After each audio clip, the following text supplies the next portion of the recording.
নমস্কাৰ, মই পিকুৰাজ গজুৰেল। এইটো ভাঙা মন্দিৰ অঞ্চল, অসম শোণিতপুৰ ঢেকাজুলিৰ ওচৰত।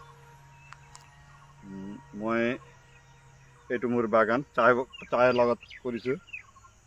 চাহৰ লগত এইটো প্লাম দিয়া আছে। এবছৰ 2 মাহ পুলি। এইটো মই ৰুইছিলোঁ আগত বছৰ এপ্ৰিল মাহ 2025 এপ্ৰিল মাহ। মোৰ বাগান টোটেল আছে, চাহপাত বাগান আছে 75 বিঘাত প্লাছ। এইটো 70 বিঘাত মই প্লামটো ৰুইছোঁ। 70 বিঘাত দিছোঁ। এইটো যোৱা বছৰ ৰোৱা, মানে এপ্ৰিল 2025। এতিয়া চাওক কিমান ডাঙৰ প্লাম আৰু ইমান ধুনীয়া হৈ আহি গ'ল।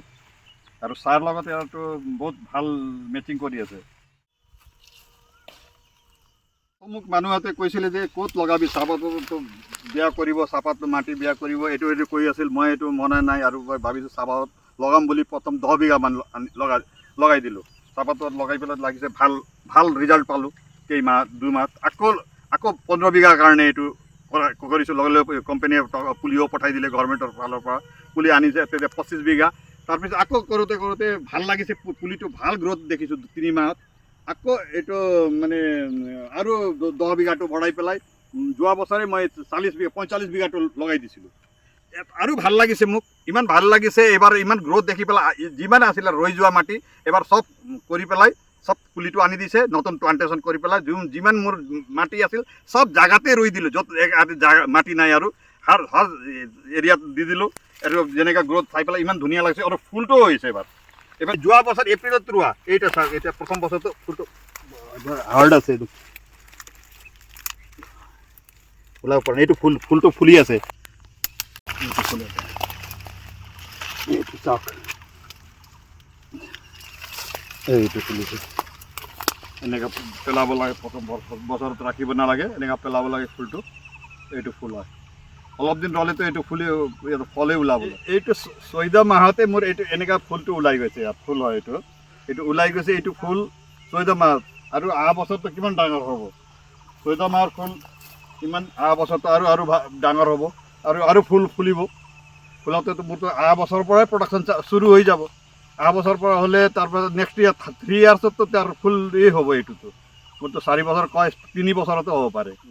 যোৱা বছৰ কাল্টিভেশ্যনৰ সিহঁতৰ মানুহ আহি পেলাই মোক কৈছে যে আপুনি প্লাম লগাওক। মই কৈছোঁ মাটিটো মোৰ অলপ খালী আছে, বেছিকৈ বাগান আছে, চাহপাত বাগান। তেতিয়া কৈছে লগাব পাৰে। মই কৈছোঁ নাই, চাহপাত বাগানৰ ভিতৰত লগাওঁ। সিহঁতে চব হেল্প কৰিছে। মানুহহঁতে মোৰ পৰা কাগজ মাটিৰ ডকুমেণ্ট চব লৈ গ'ল। মোৰ চব আধাৰ লৈ পেলাই সিহঁতে নিজে কৰাইছে। আৰু পিছত এইটো ছাবচিডি হ'ব বুলি চব ছাবচিডি পুলিও ফ্ৰীত পাইছোঁ। আৰু লগোৱাটো টকা পাইছোঁ, ছাবচিডি সোমাইছোঁ। ফেঞ্চিঙৰো টকা দিছে, ইণ্টাৰক্ৰপিঙৰো টকা দিছে। এইটো খেতি কৰা যোনটো subsidy government of India, department of আছামে দিছে। এইটো খেতি কৰিবৰ কাৰণে প্লাণ্ট চব ফেঞ্চিং, মেনুৰো দিয়ে সিহঁতে। আৰু ইণ্টাৰক্ৰপিং চবৰ কাৰণে মানে টোটেল ফ্ৰী। প্লাণ্টছ তাত আছে। প্লান্টিং কৰাৰ টকা পাম, ফেঞ্চিঙৰ টকা পাম, আৰু ইণ্টাৰক্ৰপিঙৰ টকা পাম। এইটো চব কৰি চৰকাৰে, এইটো চব গভৰ্ণমেণ্ট অফ ইণ্ডিয়াই দিয়া আৰু হেল্প কৰিছে এগ্ৰ ইণ্ডাষ্ট্ৰী এইটোৱে কোম্পানীয়ে। আৰু সিহঁতৰ এইটো এডভাইজত মই এইটো চলাই আছোঁ, এডভাইজত। আজি ইমান ধুনীয়া গছ হৈ গৈছে।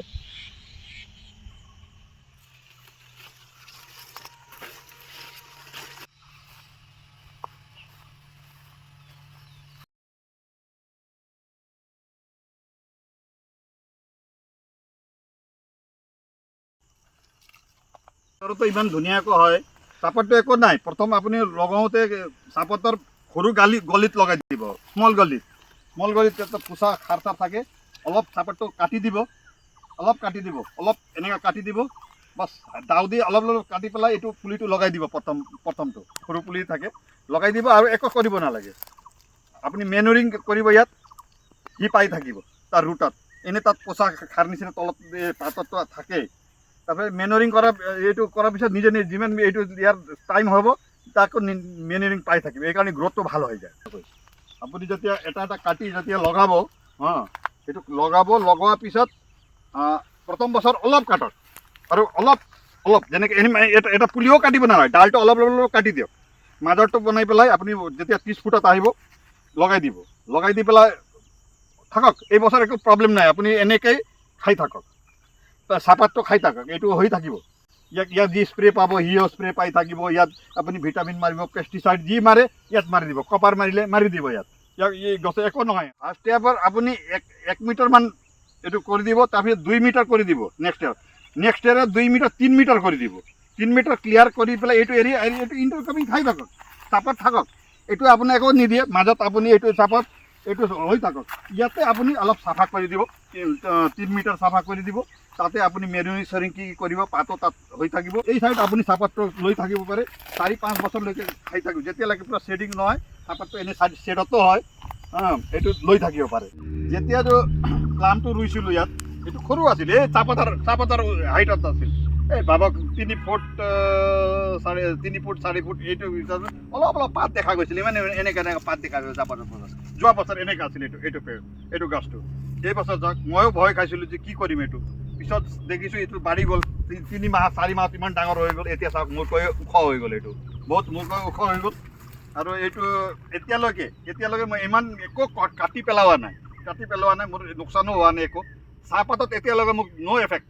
এইটো যেতিয়া আপুনি সৰু গলিত দিয়ে, এইটো চাওক কেনেকুৱা আছে। এইটো যেতিয়া পচা সাৰ পায় নাই আৰু বেছিকৈ গ্ৰোথ লয়, ইয়াতে বেছিকৈ গ্ৰোথ লয়।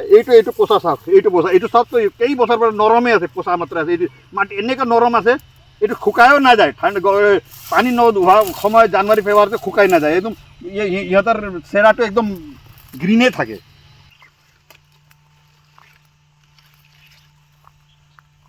প্লাম অইল খেতি কৰি পেলাই ভাল পাইছোঁ মই, আৰু কোম্পানীৰো হেল্প দেখিছোঁ। আপোনাৰতো কৰিব পাৰে, যদি আপোনাৰ চাহ বাগান আছে বা খালী মাটি আছে। চাহ বাগানত ভিতৰত কৰিলেতো আৰু ভাল আপুনি ৰিজাল্ট পাব। আৰু ইনকামো ইয়াতকৈ ইয়াৰ ইনকাম বেছি আছে, এইটো জানিব। ইয়াৰ লেবাৰৰ প্ৰব্লেম, ইয়াৰ কষ্টিং বনাওঁতেও ইয়াতো 30x30 ফুট, 1 বিঘাত 19টা পুলি, 19 প্লাণ্টছ। আৰু আপুনি খৰচ ইয়াৰ যাৰ যেনেকৈ চাহপাতত আছে এইটোত নাই। ইয়াত আমি ধন্যবাদ। মোক এই খেতি কৰিবলৈ মই মৌকা পাইছোঁ, আৰু চব কৰি পেলাই ভাল। আপোনাৰ হাতৰে এইটো কৰিছে, সেইকাৰণে আপোনাৰ হাতক এইটো চবেই কৰিব বুলি আশা কৰোঁ। আৰু